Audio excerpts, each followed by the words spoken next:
ഈശോമിശിഹായ്ക്ക് സ്തുതിയായിരിക്കട്ടെ. ഇന്ന് നമുക്ക് പ്രഭാഷകൻ 5-ാം അധ്യായം 13 മുതലുള്ള വാക്യങ്ങൾ ഒന്ന് മനസ്സിലാക്കാം. മാനവും അപമാനവും വാക്കിലൂടെ വരുന്നു, വീഴ്ചയ്ക്ക് വഴി തെളിക്കുന്നതും നാവ് തന്നെ. ഏഷണിക്കാരനെന്ന് പേര് കേൾപ്പിക്കരുത്, നാവുകൊണ്ട് കെണി വയ്ക്കുകയും അരുത്. കാര്യം വലുതായാലും ചെറുതായാലും അനുചിതമായി പ്രവർത്തിക്കരുത്. സ്നേഹിതനാകുന്നതിന് പകരം ശത്രുവായി തീരരുത്. നമ്മുടെ നാവ് എങ്ങനെ ഉപയോഗിക്കണമെന്നാണ് ഇവിടെ പറയുന്നത്. നമ്മുടെ നാവ് കൊണ്ട് പലതരത്തിലും നമ്മൾ തെറ്റ് ചെയ്യുന്നുണ്ട്. അതുകൊണ്ട് ശ്രദ്ധിച്ചു കേൾക്കണം.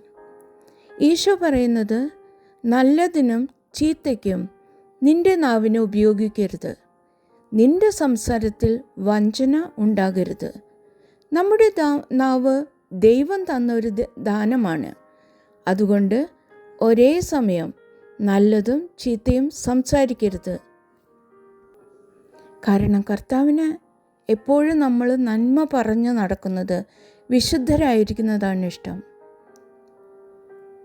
അതുകൊണ്ടല്ലേ പറയുന്നത്, നമ്മുടെ നാവ് ദൈവം തന്ന ഒരു ദാനമാണ്. സംസാരിക്കാൻ പറ്റാത്തവർക്ക് എന്തുമാത്രം ബുദ്ധിമുട്ടുണ്ടായിരിക്കും. പക്ഷെ നമ്മളോ ആ തന്ന ദാനം കൊണ്ട് ചീത്തയായി നടക്കുന്നു, അല്ലെങ്കിൽ അനാവശ്യമായി സംസാരിക്കുന്നു. അതുകൊണ്ട് ഒരേ സമയം നല്ലതും ചീത്തയും സംസാരിക്കരുത്. കള്ളം, വഞ്ചന, അപവാദം, മറ്റുള്ളവരെ വേദനിപ്പിക്കുന്ന വാക്കുകൾ എന്നിവ ഒഴിവാക്കണം. നമ്മുടെ വാക്കുകൾ സത്യസന്ധവും നിർമ്മലവും ആയിരിക്കണം. കള്ളത്തരവും വഞ്ചനയും ഒരാളുടെ വിശ്വാസ്യത നശിപ്പിക്കുന്നു. കള്ളം പറയുന്നവരെയും ചതിക്കുന്നവരെയും ആളുകൾ വിശ്വസിക്കുകയില്ല. അതിനാൽ സത്യവും നീതിയും പാലിച്ച് ജീവിക്കണമെന്ന് ഈ വചനം പഠിപ്പിക്കുന്നു. സംസാരിക്കുന്നതിന് മുൻപ് ചിന്തിക്കുക. നമുക്ക് ധൃതിയൊന്നുമില്ലല്ലോ. അപ്പോൾ ഒരു നിമിഷം നമ്മൾ ചിന്തിച്ച് സംസാരിക്കുന്നത് എപ്പോഴും നല്ലതായിരിക്കും. സത്യം മാത്രം പറയാൻ ശ്രമിക്കുക. നമ്മൾ സത്യം മാത്രം പറഞ്ഞതുകൊണ്ട് നമ്മൾ തോറ്റുപോവില്ല. നമുക്ക് വേണ്ടി നമ്മുടെ പക്ഷത്ത് ദൈവമുണ്ട്. അതുകൊണ്ട് തീർച്ചയായും ആ ദൈവത്തെ സ്നേഹിക്കുന്നുണ്ടെങ്കിൽ നമ്മൾ സത്യം മാത്രമേ പറയുള്ളൂ. മറ്റുള്ളവരെ ഉയർത്തുന്ന വാക്കുകൾ ഉപയോഗിക്കുക. നമ്മൾ ചെറുതായാലും കുഴപ്പമില്ലല്ലോ.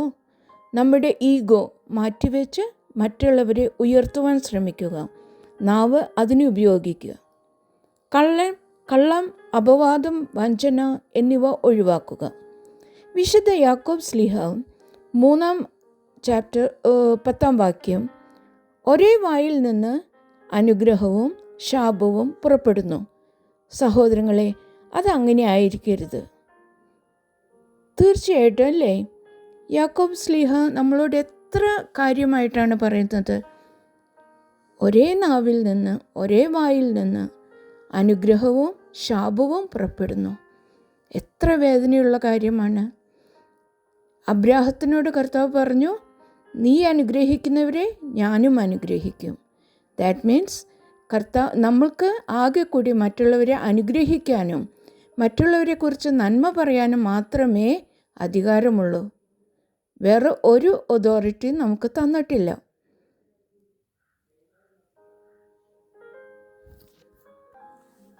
ജ്ഞാനം 1:6. ദൈവം മനസ്സിൻ്റെ സൂക്ഷ്മ വ്യാപാരങ്ങളെ അറിയുന്നവനും ഹൃദയത്തെ യഥാർത്ഥമായി നിരീക്ഷിക്കുന്നവനും നാവിൽ ഉതിരുന്നത് കേൾക്കുന്നവനുമാണ്. ഇത് ജ്ഞാനത്തിൻ്റെ പുസ്തകം 1-ാം അധ്യായം 6-ാം വാക്യത്തിൽ പറയുന്നു. നമ്മുടെ നാവ് പകരം വീട്ടാനും മറ്റുള്ളവരോട് സംസാരിച്ച് ജയിക്കാനും, അതായത് തെറ്റായ രീതിയിൽ സംസാരിച്ച് ജയിക്കാനുമുള്ളതല്ല. കർത്താവിൻ്റെ ആത്മാവിനാൽ, ജ്ഞാനത്തിൻ്റെ പുസ്തകത്തിൽ തന്നെ പറയുന്നു, കർത്താവിൻ്റെ ആത്മാവിനാൽ ലോകം നിറഞ്ഞിരിക്കുന്നു. എല്ലാറ്റിനെയും ആശ്ലേഷിക്കുന്ന അത് മനുഷ്യൻ പറയുന്നത് അറിയുന്നു. ആലോചിച്ച് നോക്ക്. ദൈവത്തിൻ്റെ ആത്മാവ് നമ്മളെ ആശ്ലേഷിച്ച് നടക്കുമ്പോൾ നമ്മൾ പറയുന്നത് എല്ലാം ദൈവം അറിയുന്നുണ്ട്. നമ്മുടെ നാവ് സത്യം പറയുവാനും ത്രിയേക ദൈവത്തെ സ്തുതിക്കുവാനും ഉള്ളതാണ്. അതോർക്കുമല്ലോ, നമ്മുടെ നാവ് സത്യം പറയുവാനും ത്രിയേക ദൈവത്തെ സ്തുതിക്കുവാനുമുള്ളതാണ്. സത്യം പറയുമ്പോൾ ദൈവം നമ്മോട് കൂടെ ഉണ്ടായിരിക്കും. ആമേൻ.